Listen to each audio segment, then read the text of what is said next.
Venezia, sull'isola del Lazzaretto Vecchio, nascerà un museo archeologico, racconterà secoli di vita quotidiana in laguna, dalle tecniche di costruzione al recupero delle barche più antiche.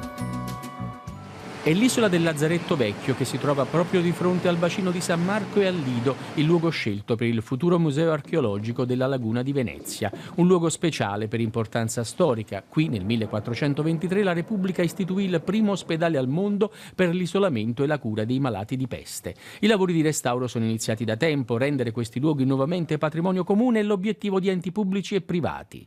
Il museo racconterà la storia di Venezia e del rapporto della città con la laguna. Narrerà anche la storia della città attraverso gli scavi archeologici più importanti. Scavi che hanno interessato negli ultimi anni l'altro Lazzaretto, quello nuovo posto a nord della laguna, la porta della città per oltre 4 secoli. Su quest'isola c'è il Teson Grande, un edificio lungo oltre 100 metri, serviva per la quarantena e conserva alle pareti molte scritte e disegni che testimoniano la presenza di migliaia di persone. Non è la storia con la S maiuscola, ma la storia della gente normale, diciamo. Ha un significato più che altro antropologico.